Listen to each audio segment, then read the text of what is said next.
और मौत का कारण संत रामपाल दास जी महाराज या उनके 950 लोग नहीं, 950 लोगों पर देशद्रोह लगा दिया गया। हमारे लोग मरे, हमारी माताओं बहनों की मौत हुई, एक्सपायर्ड आंसू गैस के गोलों से मौत हुई, और हमारे लोगों पर ही हमारा बरवाला आश्रम क्या जांच की गई?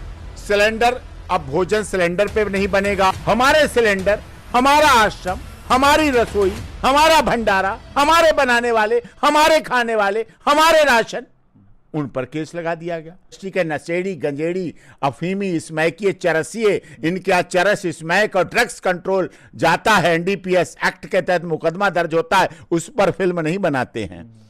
भगवान कौन बनाता है?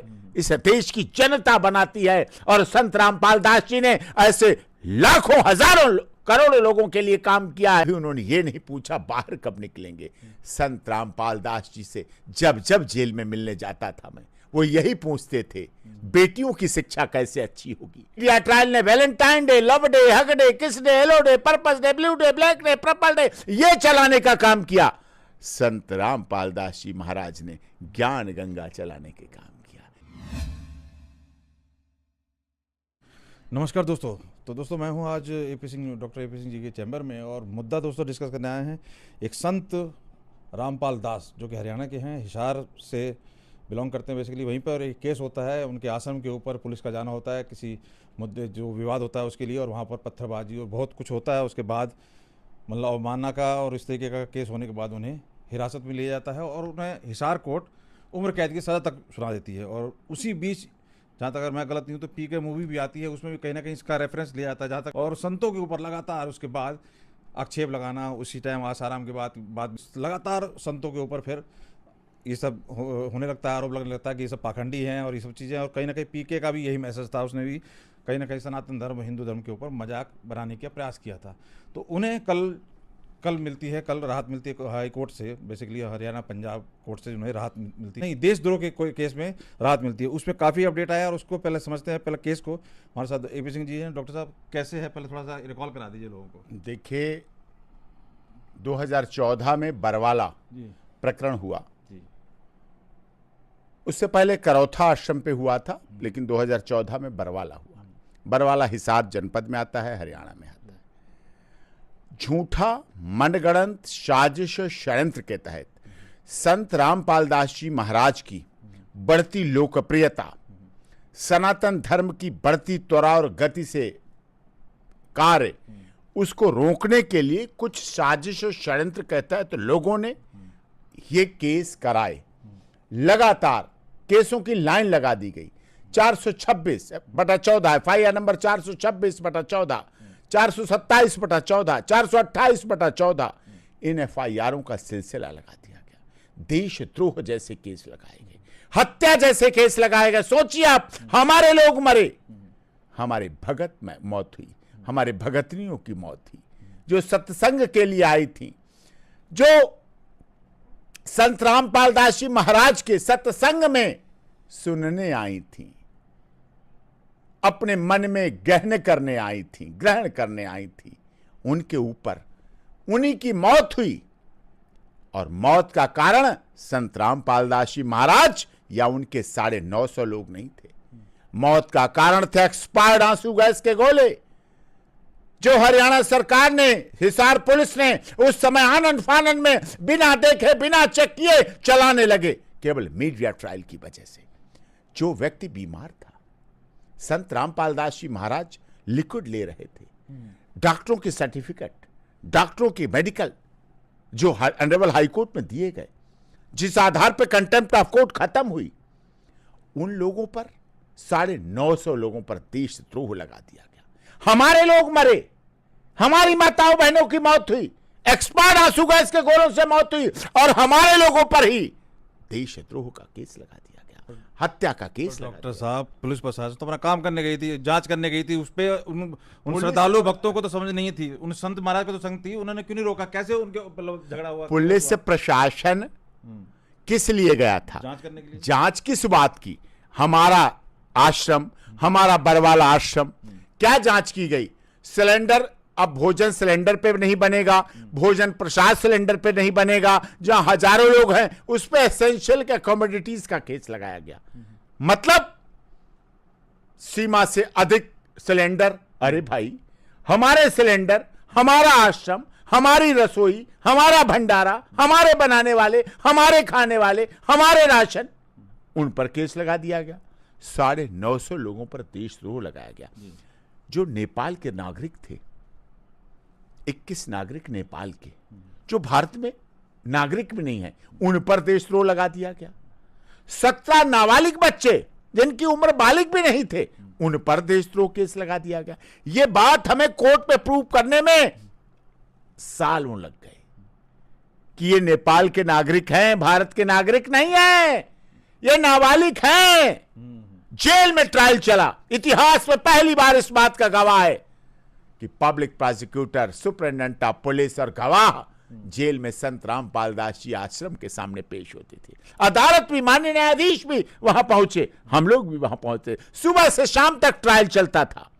950 लोगों पे देशद्रोह लगा, जिस पर माननीय honourable high court Punjab and Haryana high court Chandigarh ने फैसला दिया। हिरासत की हिसार की कोर्ट ने भी जो उन्हें उम्र कैद की सजा दी तो कुछ देख के दी होगी ना। वो मीडिया ट्रायल, दबाव, pressure, political trial, media trial case की नेचुरलिटी को खो देता है, सत्य को खो देता है।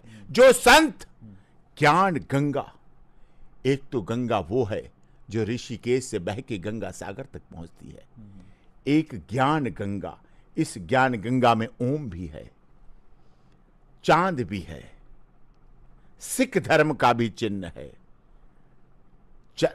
क्रिश्चियन धर्म का क्रॉस भी है, कमल के फूल पर उदायमान है। ये ज्ञान गंगा का टाइटल क्या है? जीव हमारी जाति है, जीव हमारी जाति है, मानव धर्म हमारा, हिंदू मुस्लिम सिख ईसाई धर्म नहीं कोई प्यारा। जो आज देश में बात हो रही है वसुधैव कुटुंबकम की, जो आज देश में बात होती है सर्वधर्म समभाव की, उसको संत रामपाल दास जी महाराज वर्षों पहले दिखा चुके हैं। कौन मना कर सकता है कि पूर्ण ब्रह्म कबीरदेव साहब के शिष्य के रूप में संत रामपाल जी महाराज ने आस्था और भक्ति के मार्ग पर चलने का मार्ग प्रशस्त किया। इंजीनियर थे, हरियाणा सरकार में नौकरी छोड़ दी। किस लिए नौकरी छोड़ी? भक्ति के लिए, आस्था के लिए, श्रद्धा के लिए, सतमार्ग के लिए, और वो कार्य उन्होंने किया। तो ये ज्ञान गंगा हर गरीब, दलित, शोषित, पीड़ित, मजदूर, मजलूम के यहां पुस्तक सेवा के द्वारा भेजी जाती है। सोचिए आप, पुस्तक सेवा के द्वारा मुफ्त में भेजी जाती है। आरोप तो ये लगता है कि ये लोग तो खुद को भगवान बना लेते हैं, और वो जो श्रद्धालु होते हैं वो बेचारे हम पे मतलब इनके चलते हैं कदम पे, और फिर इस तरीके का बता पुलिस प्रशासन से भिड़ गए, इन्होंने नहीं रोका। तो ये भी तो एक कोई नहीं भिड़ा, कोई अपने आश्रम पे, आश्रम रूपी घर पे, अपने स्थान पर, अपने निवास स्थान पर क्यों कोई भिड़ जाएगा? सब झूठे आरोप हैं, सब कुछ पर्दाफाश हुआ है, सब कुछ सामने आया है। आप कह रहे भगवान बना देता है? जिन संत रामपाल दास जी महाराज ने, जब अभी हरियाणा, हिमाचल, पंजाब में बाढ़ आई, किसानों के खेत डूब गए, घर डूब गए, अगली फसल होने की कोई आशा नहीं थी। संत रामपाल जी महाराज ने अपने अनुयायियों से कहा, पंप लगाओ, इंजन लगाओ, पाइप लगाओ, पानी निकालो, इनकी फसलें सुरक्षित करो। भगवान कौन बनाता है? इस देश की जनता बनाती है। और संत रामपाल दास जी ने ऐसे लाखों, हजारों, करोड़ों लोगों के लिए काम किया है। चाहे किसानों के काम हो, चाहे छात्रों के लिए काम हो, चाहे चिकित्सा के क्षेत्र में काम हो। अन्नपूर्णा योजना के द्वारा, अन्नपूर्णा योजना के द्वारा सुबह को कोई उठे तो भूखा, लेकिन भूखा सोए ना। अन्नपूर्णा योजना, मकान बनाने का काम, घर देने का काम, शिक्षा का काम, ये सारा काम संत रामपाल दास जी के अनुयायियों ने उनके कहने पे किया है। मैं जितनी बार हिसार की सेंट्रल में जेल में जाता था मिलने, 2014 से व्यक्तिगत रूप से जानता हूं संत रामपाल दास जी महाराज को। कभी उन्होंने ये नहीं पूछा बेल कब होगी, कभी उन्होंने ये नहीं पूछा बरी कब होंगे, कभी उन्होंने ये नहीं पूछा बाहर कब निकलेंगे। संत रामपाल दास जी से जब जब जेल में मिलने जाता था मैं, वो यही पूछते थे, बेटियों की शिक्षा कैसे अच्छी होगी, ये धार्मिक कर्म कांड कैसे खत्म होंगे, कैसे रामायणी के द्वारा दहेज रहित शादियां कैसे हो पाएंगे, दहेज रहित शादियां कैसे होंगी, कैसे नशा मुक्त समाज बनेगा, कैसे हमारे घरों में बहन बेटियां जो शादी होकर जाती हैं उनसे दहेज मांगना कैसे बंद होगा, कैसे नशा मुक्त के द्वारा घरों के बर्तन, सिलेंडर, सोने चांदी के आभूषण बिकने बंद होंगे, कैसे ये बंद होगा, कैसे देश में बच्चों का भविष्य बनेगा, कैसे शिक्षा के क्षेत्र में सुधार होगा, कैसे रोजगार के क्षेत्र में सुधार होगा, कैसे लोगों में मानव मूल्यों का विकास होगा, कैसे परिवारों की खुशहाली आएगी। संत कबीर जी की शिक्षा पर चलकर 6, 7, 8 तारीख 3 दिन लगातार करोड़ों लोगों को भंडारा खिलाना छोटी बात नहीं है।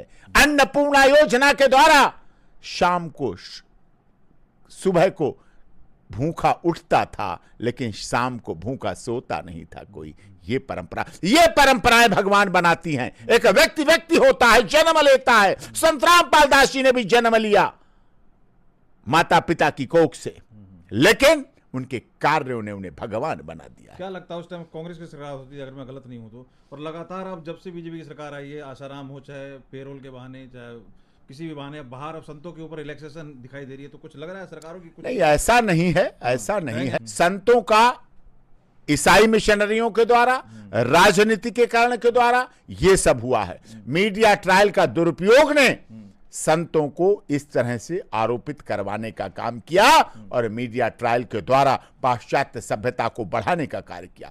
मीडिया ट्रायल ने Valentine day, love day, hug day, kiss day, hello day, purpose day, blue day, black day, purple day, ये चलाने का काम किया।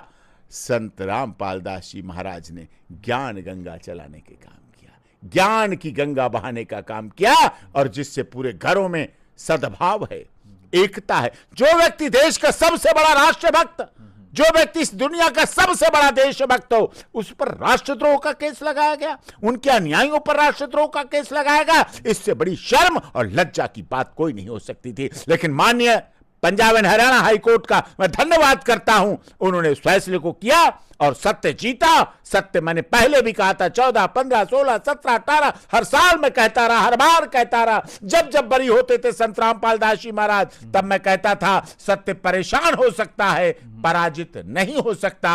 और ये आज भी सत्य है, कल भी सत्य रहेगा और परसों भी सत्य दिखेगा, और पूरी दुनिया उसको देखेगी कि संत रामपाल दास जी महाराज ने किस तरह से देशभक्ति, राष्ट्रभक्ति, समाज भक्ति के लिए कार्य किया और सनातन धर्म के लिए भी कार्य कर रहे हैं। तो राहत तो इन्हें एनएसए मतलब उससे मिली है, या और भी केस थे उन पे किस तरह से क्या रहेगा? देखिए, राष्ट्रीय सुरक्षा जो बना दिया देशद्रोह, सेडेशन का केस, ये बाद में धाराएं लगाई गई थी, मीडिया ट्रायल के बाद धाराएं लगाई गई थी। मरने वाले हमारे थे, कोई बाहरी व्यक्ति मरने वाला नहीं था। हमारी भगतनी थी, हमारी माताएं थी। पुलिस भी तो हमारी है, प्रशासन भी था। पुलिस भी हमारा था, प्रशासन भी हमारा था। धाराएं भी अंदर बढ़ाई गई, बयान भी गलत दिए गए, साजिश भी हुई, षड्यंत्र भी हुआ। कुछ राजनीतिक साजिश थी, कुछ सामाजिक साजिश थी, कुछ लोकप्रियता की साजिश थी, जिसकी वजह से ऐसे हुआ। लेकिन संत रामपाल दास जी का अविश्वसनीय, अकल्पनीय कार्य था, जो उनके नामदान केंद्रों के द्वारा, जो उनके आश्रमों के द्वारा। ज्ञान गंगा की पुस्तक केवल हिंदी में नहीं है, ये पश्चिम बंगाली भाषा में भी है, उड़िया भाषा में भी है, कन्नड़ भाषा में भी है, मलयालम भाषा में भी, पंजाबी भाषा में भी है, इंग्लिश में भी है। सब भाषाओं में ज्ञान गंगा की पुस्तक चलती है और उसके द्वारा लोगों के जीवन में बदलाव आता है, लोगों के जीवन में सुधार आता है, लोगों के जीवन में परिवर्तन आता है, और तभी लोग उस बात को मानते हैं। आज की दुनिया में कोई झूठ को मानने को तैयार नहीं है। आज की दुनिया आर्टिफिशियल इंटेलिजेंसी की दुनिया है, बढ़ती दुनिया है, विकसित भारत है, बदलता भारत है, चमकता भारत है, उदीयमान भारत है, और पूरी दुनिया भारत को देख रही है। और उस कार्य को करने के लिए संत रामपाल दास जी महाराज ने अपना पूरा जीवन लगा दिया। ये इतिहास इस बात का, इस देश का इतिहास जब जब लिखा जाएगा और संत रामपाल दास जी के बारे में लिखा जाएगा, तब लिखा जाएगा कि उन्होंने इस देश के लिए, मानव धर्म की स्थापना के लिए, जीव हमारी जाति के लिए हिंदू, मुस्लिम, सिख, ईसाई के लिए, गरीबों, दलितों, शोषितों, पीड़ितों, मजलूमों के लिए कार्य किया। उनके आश्रम में, उनके नामदान केंद्र में, उनके सत्संग में कोई जातिगत भेदभाव नहीं, कोई क्षेत्र, भाषा, संप्रदाय का भेदभाव नहीं होता है। उनकी संत रामपाल दास जी की अन्नपूर्णा योजना में कभी यह नहीं पूछा जाता कौन किस जाति का है, किस धर्म का है। भूखा है उसे अन्नपूर्णा योजना के द्वारा भोजन मिलेगा, वस्त्र मिलेंगे, बीमार को इलाज मिलेगा। किसानों की तो कोई जाति नहीं होती है। पूरे गांव के लोग संत रामपाल दास जी को, पंजाब हो, हरियाणा हो, हिमाचल हो, राजस्थान हो, पूरे गांव के गांव संत रामपाल दास जी महाराज को भगवान मान रहे हैं। केवल बोलने कहने से नहीं, यथार्थता सामने दिखती है। पीके मूवी उसी टाइम आई थी, मैं नहीं कह रहा किसी की कॉपी थी, लेकिन कुछ रेफरेंस लिया गया था और कहा गया था ऐसे संत जो है रॉन्ग नंबर है। ये ऐसे पीके मूवी ने जब शाहरुख खान के बेटे पे एनडीपीएस पाई तो फिल्म नहीं बनाई। जब ड्रग्स पाई जाती है फिल्म इंडस्ट्री के लोगों पर, जब मुंबई फिल्म इंडस्ट्री के नशेड़ी, गंजेड़ी, अफीमी, स्मैकिए, चरसिए, इनके यहाँ चरस, स्मैक और ड्रग्स कंट्रोल जाता है, एनडीपीएस एक्ट के तहत मुकदमा दर्ज होता है, उस पर फिल्म नहीं बनाते हैं। ये नहीं बनाते हैं। जब अपना बलात्कार के केसों में पकड़े जाते हैं उस पर फिल्म नहीं बनाते हैं। जब इनके यहाँ छापे पड़ते हैं तो उस पर सच्चाई नहीं है। सनातन धर्म के संतों पर ये फिल्में बनाना चाहते हैं और यही हमारे देश में, क्योंकि दाऊद उस समय ब्रांडिंग करता था पैसों की, इसलिए संतों के खिलाफ बनती थी। आज धुरंधर 1 और 2 बनती है, तब इनकी याददाश्त गुम हो जाती है। तो कब तक प्रवचन सुनने को मिलेगा इंसान, कब तक बाहर? नहीं, जल्दी से सारे कार्यक्रम होंगे। संत रामपाल दास जी महाराज तो सदैव उनका कार्य, चाहे जेल में रहे, जेल धाम, दुनिया का पहला ऐसा संत था जो जेल को जेल धाम बनाता था। दुनिया का पहले ऐसे संत हैं रामपाल दास जी महाराज, जिस हिसार सेंट्रल जेल के आगे हर महीने जेल सुपरिटेंडेंट को 2-2, 3-3 ट्रक मिट्टी डलवानी पड़ती थी। लोग मिट्टी उठा के ले जाते थे, लोग धूल ले जाते थे, लोग मिट्टी ले जाते थे। ये भगवान ही बनाते हैं, कार्य बनाते हैं संत रामपाल दास जी महाराज को, और उन्होंने वो कार्य किए और इस देश के लिए, इस राष्ट्र के लिए, इस समाज के लिए, इस भारत माता के लिए, इस हिंदुस्तान के लिए, इस सर्वधर्म समभाव, सर्वजन हिताय, बहुजन हिताय, बहुजन सुखाय के लिए उन्होंने कार्य किए। बहुत बहुत धन्यवाद वकील साहब, सारी बातें रखने के लिए। देखिए, सत्य को मतलब जरूरत नहीं है छुपने की, और सत्य सामने आता ही है। जिस तरीके से संतों के प्रति रवैया रहा है पिछले कुछ सालों में, जिस तरह से मूवी वगैरह भी आके और आघात किया गया, लेकिन आज संतों की जो छवि है और जिस तरीके से वो एकजुट करने का प्रयास कर रहे हैं, कहीं ना कहीं उसी का नतीजा है कि जो सच है वो सामने आया, और उन्हें अभी जो केस लगा था एनएसए का उसमें राहत मिली है, और जल्द ही वो बाहर आएंगे और अपने प्रवचनों से फिर अपने भक्तों को और जो भी उनके अनुयायी हैं उनको किताब करेंगे। बाकी आप कैसे देख रहे हैं, आप क्या राय रखते हैं, जरूर अपनी राय कमेंट करके बताएं। बहुत बहुत धन्यवाद।